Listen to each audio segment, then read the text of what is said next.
Yes, hello. Oh.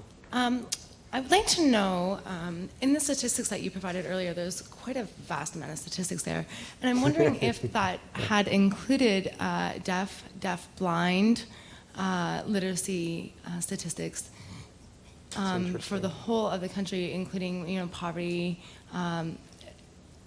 in levels from K right through to post-secondary level. Have those statistics been included for the deaf community? Also, deaf immigrants that come to Canada, have those statistics been included? Can you find them? I'm not Right. criticizing that information wasn't there, Yeah. but I'm interested to know, is there information out there? Where is it?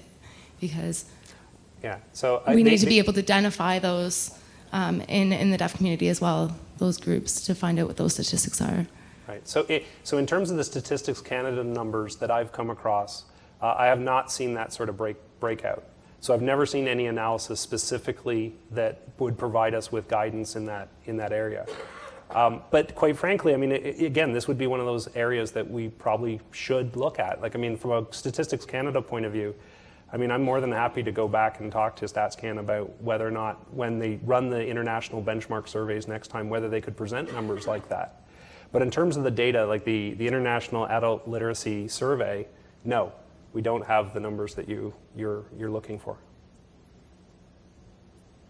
Okay, thank you. That's a suggestion that I would encourage all to do, is to come up with that information, to find those statistics, because it's important for us to see that within the deaf community, to find out where we are right now so that we can advocate and come up with the proper tools for them to develop those skills in the future. Yeah.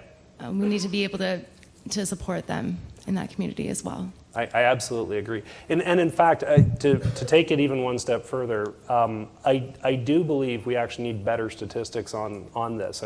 I apologize. My presentation was filled with statistics. I used to be a statistician. But the simple fact of the matter is that in many cases we don't actually know the information that we need to properly diagnose the problem. When I was looking at newcomer literacy and the challenges on that front, I asked what I thought were very basic questions about, one of my questions was, do we see a pattern in terms of ethnicity of individuals taking part of the programs? So in other words, does it appear that there are some cultures that are more comfortable doing language training when they come to Canada and others less? Because I thought that if we could identify, well, this group doesn't seem to be as inclined to do language training, well, maybe we should advertise and make that group more aware of the opportunities and possibilities that are out there. So I was very surprised when I was told that no, we don't collect statistics on things like that, or we don't actually have the information on terms of the details of the programs, and that to me seemed to be an enormous gap, right? So I would argue that in many respects, although I filled 40 slides full of data, right, we don't actually have a proper diagnosis of the problem.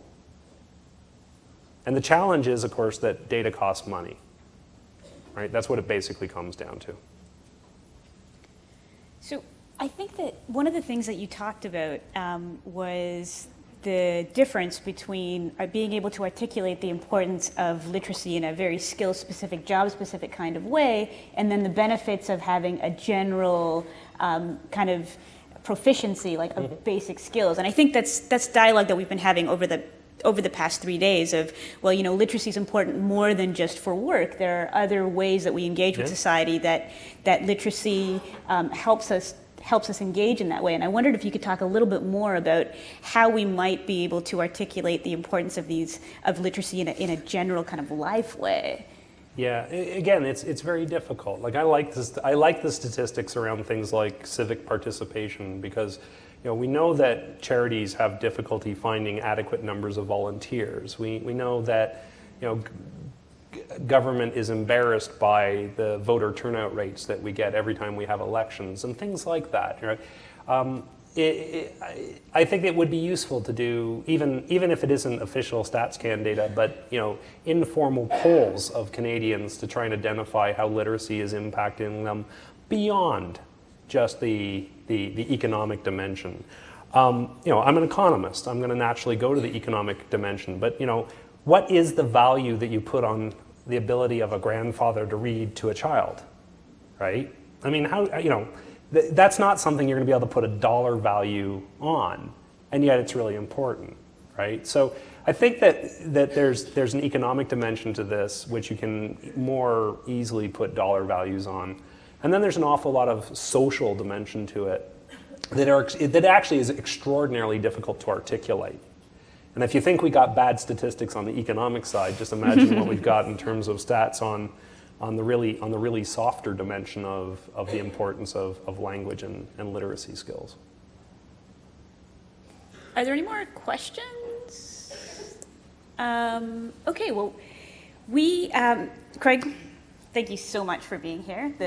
I really liked our little conversation actually right here, but your presentation was fantastic, even with all the numbers.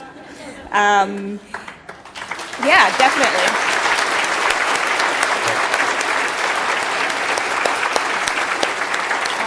So yeah. Cool. Thanks very much.